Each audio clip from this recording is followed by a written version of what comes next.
Hello दोस्तों, हमारे YouTube channel विशाल science school में आप सभी का स्वागत है। आज हम इस वीडियो में अम्ल व क्षारकों के रासायनिक गुणधर्मों के बारे में पढ़ेंगे।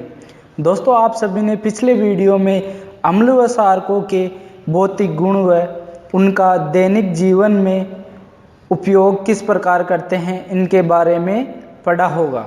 तो दोस्तों, अम्ल व क्षारकों के रासायनिक गुणधर्म इस प्रकार है। पहला गुणधर्म है अम्ल व क्षारकों की धातुओं से अभिक्रिया। धातुएं जैसे सोडियम, पोटेशियम, आयरन, निकल, जिंक, कॉपर आदि लेते हैं। तो पहले अम्ल की धातु से अभिक्रिया। जब अम्ल की धातु से अभिक्रिया करवाते हैं तो लवण का निर्माण होता है तथा हाइड्रोजन गैस निकलती है। तो आगे हम उदाहरण से देखते हैं।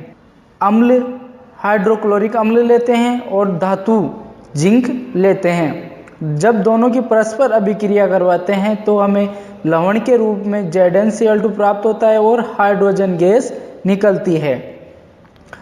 आगे क्षारक की धातु से अभिक्रिया। जब क्षारक की अभिक्रिया धातु से करवाते हैं तो लवण का निर्माण होता है और हाइड्रोजन गैस बनती है। उदाहरण है क्षारक सोडियम हाइड्रोक्साइड लेते हैं और धातु कॉपर लेते हैं। इन दोनों की अभिक्रिया करवाते हैं तो हमें लवण प्राप्त होता है और साथ में हाइड्रोजन गैस निकलती है।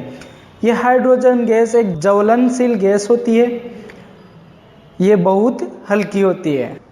तो दोस्तों, आगे चलते हैं। हम हाइड्रोजन गैस का परीक्षण करते हैं। हाइड्रोजन गैस का परीक्षण के लिए एक क्रियाकलाप करते हैं। तो हाइड्रोजन गैस का परीक्षण। हाइड्रोजन गैस से भरी एक प्रकनली के पास जब एक जलती हुई मोमबत्ती लेकर जाते हैं तब उसमें पॉप की ध्वनि उत्पन्न होती है। पॉप की ध्वनि यानी फटफट की आवाज़ के साथ वह जलती है।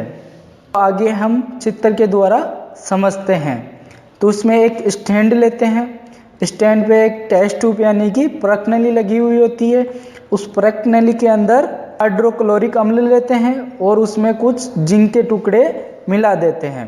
तो ये दोनों परस्पर क्रिया करके एक लवण का निर्माण करती है और साथ में हाइड्रोजन गैस का निर्माण करती है, जो हाइड्रोजन गैस एक बुलबुले के रूप में होती है।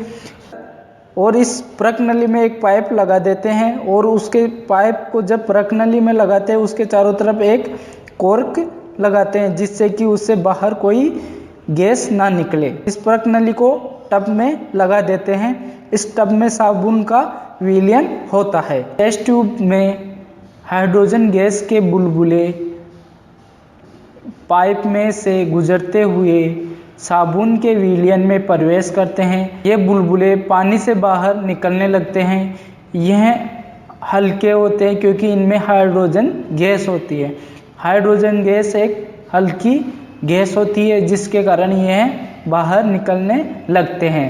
तो इन बुलबुलों के पास में जलती हुई मोमबत्ती लेकर जाते हैं तो ये बुलबुले फटफट की ध्वनि के साथ जलने लगते हैं। तो इस प्रकार हम हाइड्रोजन गैस का पता लगा सकते हैं। अम्ल व क्षारकों का अगला रासायनिक गुणधर्म। अम्ल व क्षारकों की धातु कार्बोनेट तथा बाइकार्बोनेट के साथ अभिक्रिया। अम्ल की धातु कार्बोनेट के साथ अभिक्रिया। अम्ल धातु कार्बोनेट के साथ अभिक्रिया करके लवण, कार्बन डाइऑक्साइड और जल का निर्माण करता है। तो उदाहरण से देखते हैं। अम्ल हाइड्रोक्लोरिक अम्ल लेते हैं। धातु सोडियम कार्बोनेट लेते हैं। दोनों की परस्पर अभिक्रिया करवाते हैं तो हमें सोडियम क्लोराइड प्राप्त होता है लवण के रूप में और कार्बन डाइऑक्साइड तथा जल प्राप्त होता है। तो आगे चलते हैं।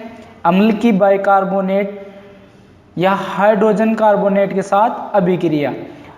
अम्ल और बाइकार्बोनेट अभिक्रिया करके लवण, कार्बन डाइऑक्साइड और जल का निर्माण करते हैं। अम्ल हाइड्रोक्लोरिक अम्ल लेते हैं। धातु बाइकार्बोनेट के रूप में सोडियम बाइकार्बोनेट लेते हैं। जब दोनों की परस्पर अभिक्रिया करवाते हैं तो हमें लवण के रूप में सोडियम क्लोराइड प्राप्त होता है। इसके साथ कार्बन डाइऑक्साइड और जल भी प्राप्त होता है। दोस्तों आगे एक महत्वपूर्ण बिंदु है, वह इस प्रकार है, क्षारक धातु कार्बोनेट तथा धातु बाइकार्बोनेट के साथ अभिक्रिया नहीं करते हैं, इसे याद रखना जरूरी है।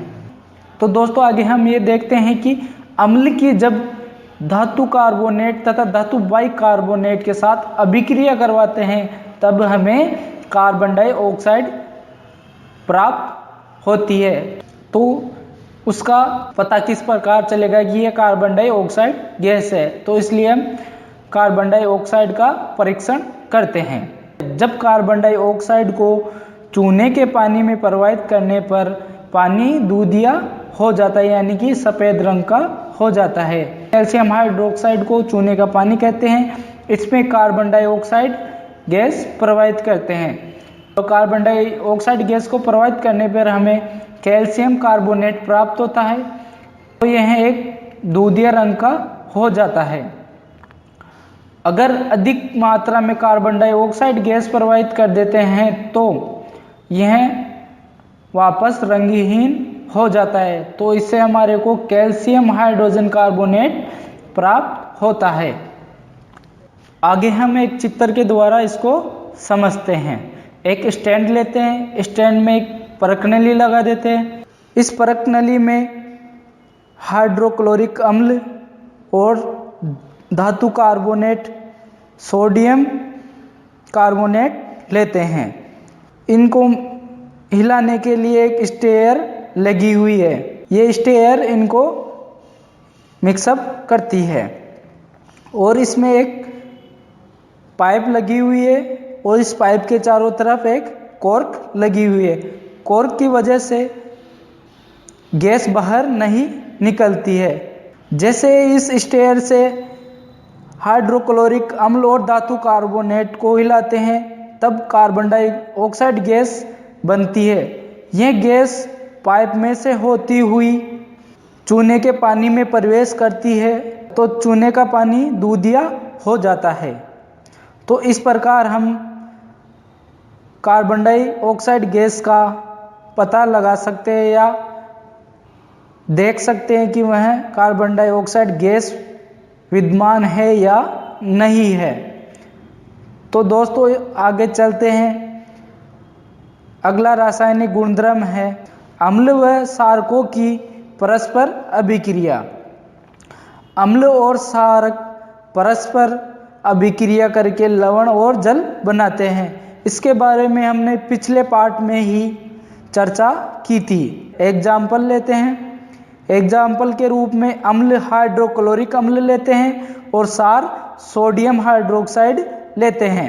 जब परस्पर अभिक्रिया करके एक सोडियम क्लोराइड एक लवण का निर्माण करते हैं और साथ में जल बनाते हैं। उपरोक्त अभिक्रिया को उदासीनीकरण की अभिक्रिया कहते हैं। जब अम्ल व क्षारक परस्पर अभिक्रिया करके एक दूसरे के प्रभाव को समाप्त कर लवण तथा जल का निर्माण करते हैं, इस अभिक्रिया को उदासीनीकरण की अभिक्रिया कहते हैं। अगला रासायनिक गुणधर्म है अम्ल के साथ धात्विक ऑक्साइड की अभिक्रिया। सबसे पहले हम ये सीखेंगे धात्विक ऑक्साइड का मतलब क्या है। धातु के साथ ऑक्सीजन का जुड़ना धात्विक ऑक्साइड कहलाता है। जैसे कॉपर के साथ ऑक्सीजन को जोड़ देते हैं तो यह CuO यानी कॉपर ऑक्साइड बनता है। मैग्नीशियम के साथ ऑक्सीजन को जोड़ देते हैं तो MgO प्राप्त होता है, इसे मैग्नीशियम ऑक्साइड कहते हैं। सभी धात्विक ऑक्साइड क्षारीय प्रवृत्ति के होते हैं। ये एक हमारे लिए मोस्ट इम्पोर्टेंट लाइन है। सभी धात्विक ऑक्साइड क्षारीय प्रवृत्ति के होते हैं। धात्विक ऑक्साइड अम्ल के साथ अभिक्रिया करके लवण तथा जल का निर्माण करते हैं। तो एग्जाम्पल से देखते हैं।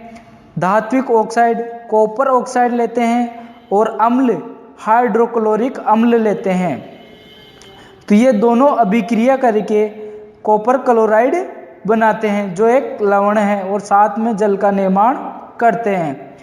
कॉपर क्लोराइड के बनने से विलयन का रंग नीला हो जाता है।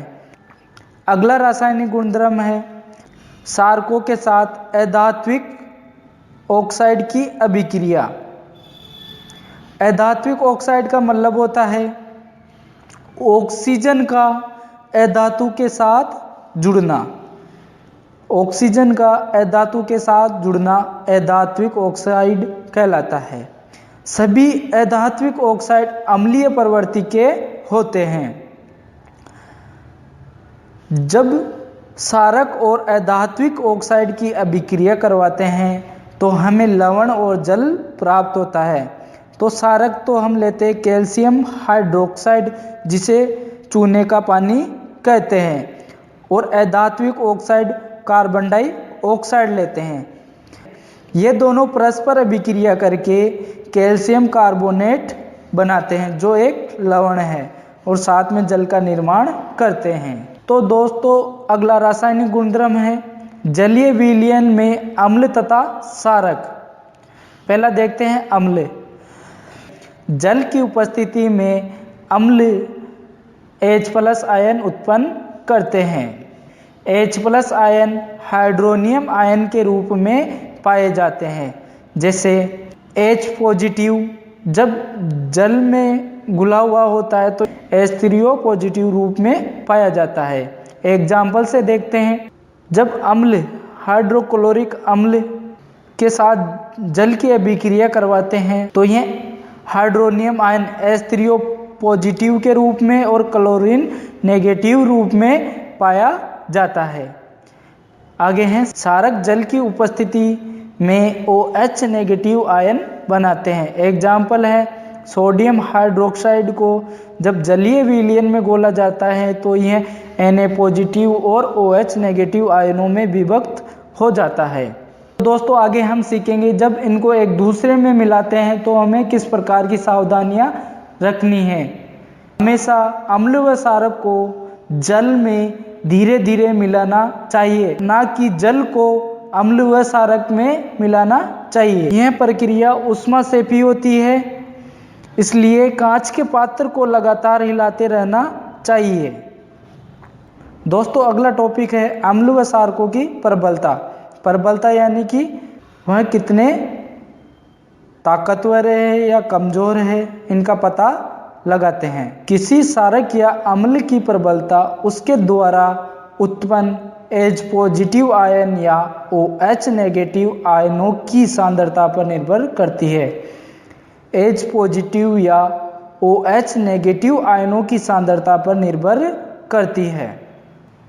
तो इससे हमारे को यह पता चलता है कि जब अम्ल को जल में घोला जाता है तो वह कितने प्रतिशत में H+ आयन दे रहा है। इन आयनों की सांद्रता पता चलते ही हमारे को यह पता चल जाता है कि वह कितना दुर्बल है या प्रबल है। अगर H+ आयनों की सांद्रता कम होगी तो वह दुर्बल अम्ल होगा, अगर H+ आयनों की सांद्रता अधिक होगी तो वह प्रबल अम्ल होगा। इसी प्रकार क्षारकों के लिए है, अगर OH नेगेटिव आयनों की जल में सांद्रता कम है तो यह दुर्बल क्षारक होगा, अगर OH नेगेटिव आयनों की सांद्रता जल में अधिक है तो वह प्रबल क्षारक होगा। अम्ल व क्षारकों की प्रबलता का पता लगाने के लिए सार्वभौमिक या सार्वत्रिक सूचक का प्रयोग करते हैं। तो ये सार्वत्रिक सूचक या सार्वभौमिक सूचक क्या होता है? यह एक pH स्केल होता है। सार्वभौमिक या सार्वत्रिक सूचक की परिभाषा या pH पत्र की परिभाषा, यह अनेक सूचकों का मिश्रण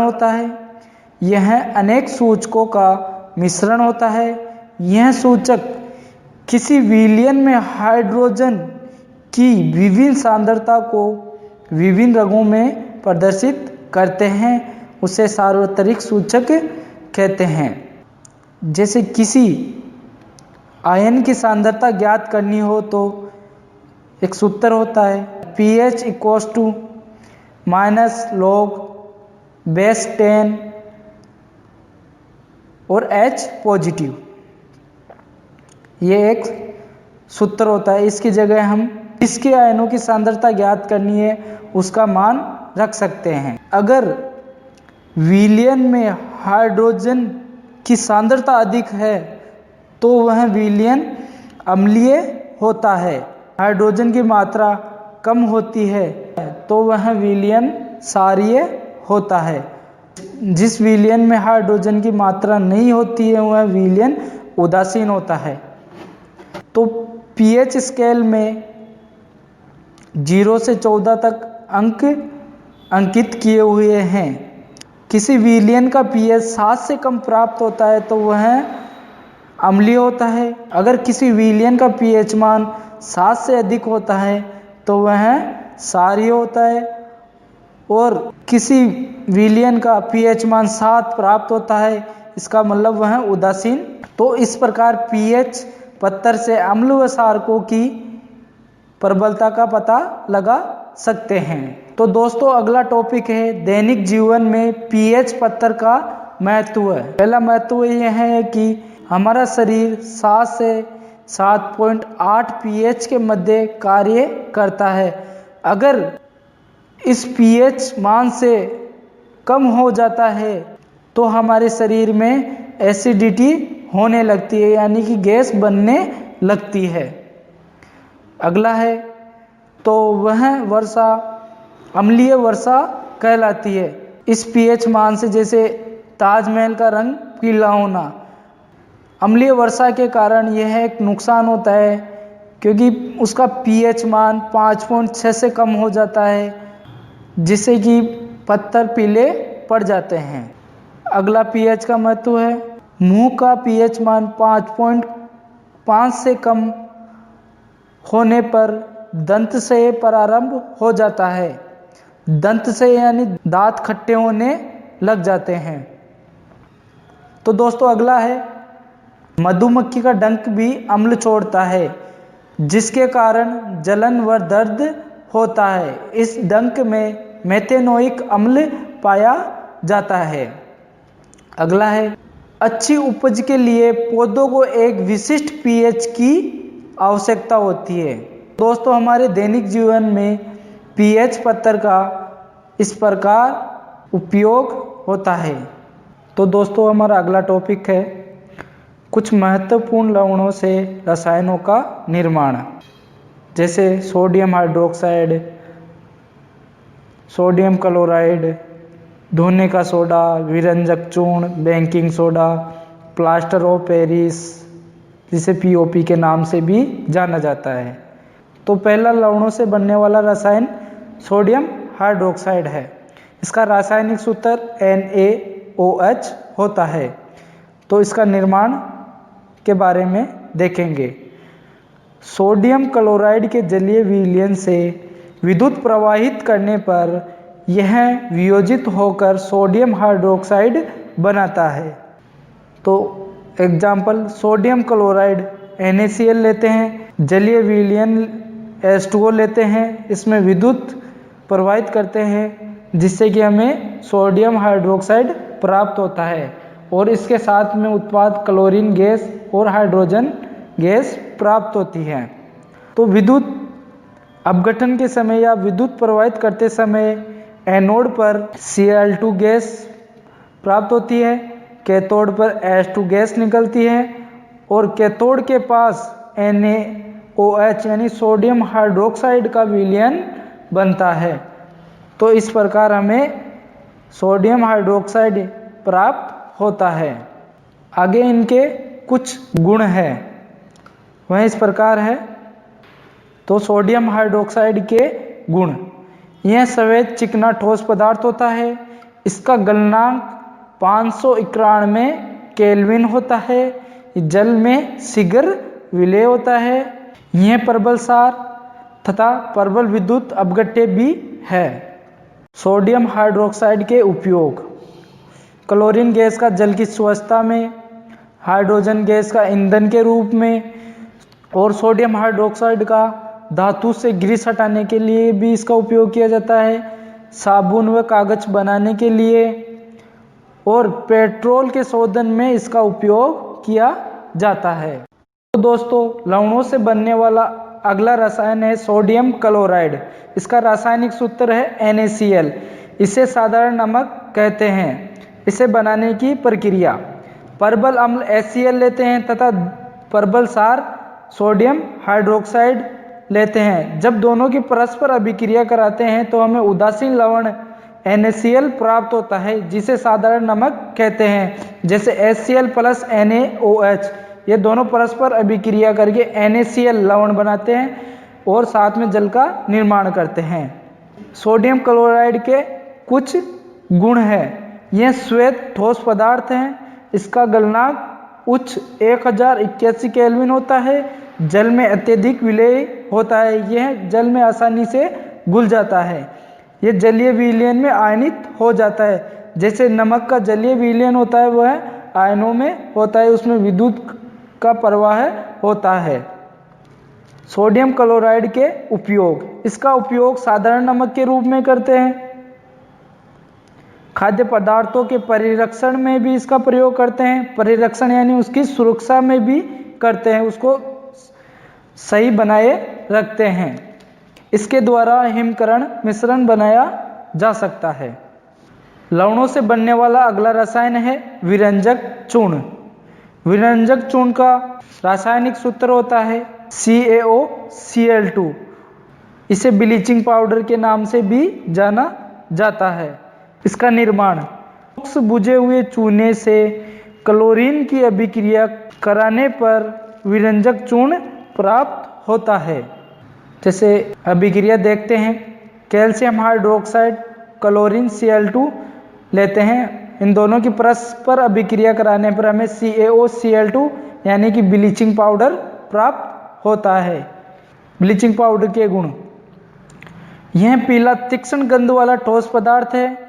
यह ठंडे जल में आसानी से विलय हो जाता है, यानी कि आसानी से घुल जाता है। अगर इसे हवा में खुला छोड़ देते हैं तो यह क्लोरीन गैस देता है। ब्लीचिंग पाउडर की तनु अम्ल से अभिक्रिया करवा देते हैं तो हमें क्लोरीन गैस प्राप्त होगी। ब्लीचिंग पाउडर के उपयोग, इसका उपयोग वस्त्र उद्योग में सूती व लीलन के विरंजन के लिए, पीने के पानी को रोगाणु नाशक के रूप में बनाने के लिए इसका उपयोग किया जाता है। अगला है लवणों से बनने वाला रसायन धोने का सोडा। इसका रासायनिक सूत्र होता है Na2CO3.10H2O। जो इस प्रकार ये जल के अणु जुड़े हुए होते हैं उन्हें क्रिस्टलन जल के अणु कहते हैं। इसका निर्माण सोडियम कार्बोनेट के पुनः क्रिस्टलीकरण से धोने का सोडा प्राप्त होता है।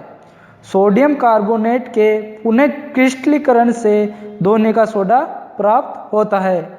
वह अभिक्रिया निम्नलिखित है। Na2CO3 प्लस 10 अणु जल के लेते हैं और इन दोनों की परस्पर अभिक्रिया करवाते हैं तो हमें Na2CO3.10H2O प्राप्त होता है। ये क्रिस्टल धोने के सोडे के कुछ भौतिक गुण हैं, वह इस प्रकार है।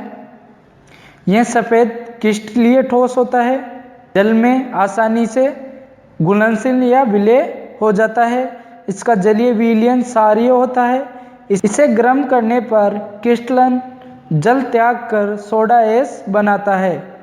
तो यह अभिक्रिया निम्नलिखित है। जब धोने के सोडे को 373 केल्विन से अधिक ताप पर गर्म किया जाता है तो यह सोडियम कार्बोनेट और जल के अणु त्याग देता है। सोडियम कार्बोनेट तो लवण बना लेता है और जल के अणुओं को त्याग देता है, जिसे सोडा ऐश कहते हैं। धोने के सोडे के उपयोग, इसका उपयोग कांच, साबुन एवं कागज उद्योगों में होता है।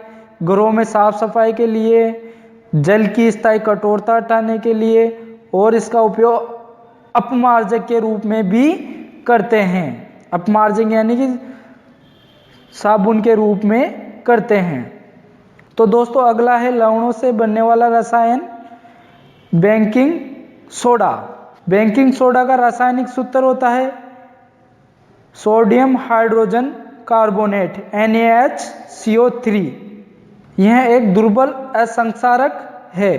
इसका निर्माण सोडियम क्लोराइड, कार्बन डाइऑक्साइड, जल और अमोनिया की परस्पर अभिक्रिया करवाते हैं तो हमें अमोनियम क्लोराइड और सोडियम हाइड्रोजन कार्बोनेट प्राप्त होता है, जिसे हम बेकिंग सोडा कहते हैं। सोडियम हाइड्रोजन कार्बोनेट यानी बेकिंग सोडा का उपयोग खाने में किया जाता है। तो जैसे पकोड़े, पूड़ियाँ, कचौड़ी आदि बनाने में इसका उपयोग किया जाता है। जब हाइड्रोजन कार्बोनेट को गर्म करते हैं तो हमें सोडियम कार्बोनेट, जल और कार्बन डाइऑक्साइड प्राप्त होती है। तो इससे कि कार्बन डाइऑक्साइड बाहर निकलने लगती है तो वो भोज्य पदार्थ फूल जाता है। इसके कुछ भौतिक गुण हैं। पहला भौतिक गुण है यह श्वेत क्रिस्टलीय ठोस पदार्थ है, जल में अल्प विलेय है, यह जल में आसानी से नहीं घुलता है। इसका जलीय विलयन क्षारीय होता है। इसे गर्म करने पर कार्बन डाइऑक्साइड गैस निकलती है जिससे कि वह भोज्य पदार्थ फूलते हैं। बेकिंग सोडे के उपयोग, बेकिंग पाउडर बनाने में इसका उपयोग एंटासिड बनाने में किया जाता है। अग्निशामक में इसका इस्तेमाल किया जाता है और इसका भोज्य पदार्थों में भी इसका उपयोग किया जाता है। लवणों से बनने वाला अगला रसायन है प्लास्टर ऑफ पेरिस, जिसे POP के नाम से भी जाना जाता है। इसका रासायनिक सूत्र है calcium sulphate dot half H2O। इसका निर्माण जिप्सम को 373 केल्विन पर गर्म करने पर यह जल के अणु त्याग कर कैल्शियम सल्फेट अर्धहाइड्रेट बनाता है। निम्नलिखित अभिक्रिया से समझते हैं।